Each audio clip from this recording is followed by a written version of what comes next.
علامہ صاحب آپ نے گفتگو کے دوران جیسا کہ حضرت کا شعر کا ذکر کیا آپ نے، تو زندہ ہے واللہ، تو یقیناً اہل سنت کا تو یہ عقیدہ ہے کہ نبی کریم صلی اللہ علیہ وسلم حیات ہیں، اور پھر آپ نے امام کا شعر پڑھا تو زندہ ہے واللہ، یعنی قسم کھا کر امام فرما رہے ہیں۔ تو حضرت یہ ارشاد فرمایا کہ اگر تو نبی زندہ ہیں اور یقیناً ہیں تو زندہ کو تو کوئی دفن نہیں کرتا۔ لوگ یہ کہتے ہیں کہ بھئی صحابہ نے پھر تدفین کیوں کی نبی کریم صلی اللہ علیہ وسلم کی، یہ ایسی ایسی باتیں ان کے ذہنوں میں آ رہی ہوتی ہیں حضرت۔ پہلے تو ان کے آنے پر مجھے حیرت ہو رہی ہے کہ ایسی باتیں ذہنوں میں آ رہی ہیں وہ بھی اپنے نبی کے لیے، اب آ ہی گئی ہے تو میں چاہوں گا کہ جواب بھی دے کر ان کی تسلی کر دیں۔ یہ بہت اچھا سوال کیا آپ نے، اور دور حاضر کی یہ ضرورت بھی ہے۔ جی مطلب یہ کہ نبی پاک اگر زندہ ہیں تو پھر صحابہ نے دفن کیوں کیا؟ میں نے کہا ساری چھوڑ دیں آپ، شہید زندہ ہوتا ہے؟ کہا بالکل۔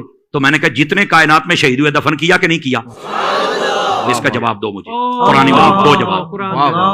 قرآن مجید ہے نا، قرآن سے جواب دے دیا میں نے قرآن سے جواب۔ اب کوئی شہید کا رتبہ کم ہے اور نبی کا زیادہ ہے، تو جب کم رتبے والا زندہ ہے تو جس کا سب نبیوں سے بھی زیادہ ہے پھر وہ کیوں نہیں زندہ ہے؟ سمجھ آ رہی میری بات کی؟ اچھا دوسری بات، میں نے کہا یہ میں تمہارا شوق پورا کر دیتا ہوں کہ تم کہتے ہو کہ زندہ تھے تو پھر دفن کیوں کیا؟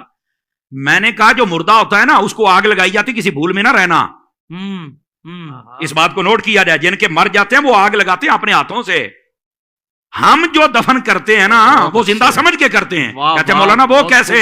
سن لیجئے، اور یار مجھے بتاؤ اگر زندہ نہیں ہے تو قبر میں اٹھ کے سوالوں کے جواب کون دیتا ہے؟ میں ایک یہ جو دیہاتی لوگ ہمیں سن رہے ہوتے ہیں تو میں ان کی ایک مثال دے دیتا ہوں، شاید کسی کے کونے کھانچے میں بیٹھ جائے۔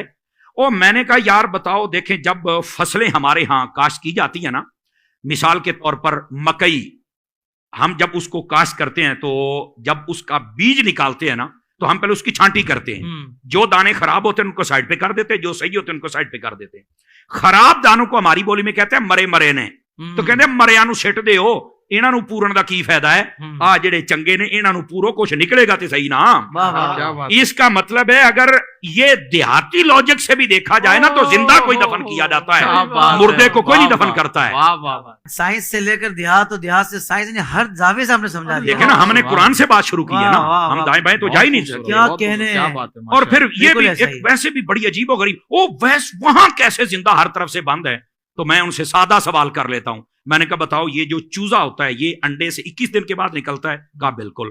تو میں نے کہا بتاؤ یہ 21 دنوں تک کون سا سوراخ ہوتا ہے جہاں سے کوئی ہوا شوا جاتی ہے، کاربن ڈائی آکسائڈ جاتی ہے، کہاں سے آکسیجن جاتی ہے؟ تو کہتا نہیں یار تو مردہ نکلتا ہے، کہا نہیں زندہ نکلتا ہے۔ کیسے زندہ رہا؟ کہتا یہ تو نہیں پتا۔ تو میں نے کہا پتا ہوتا تو سنی نہ ہوتا، پتا ہوتا تو سنی نہ ہوتا۔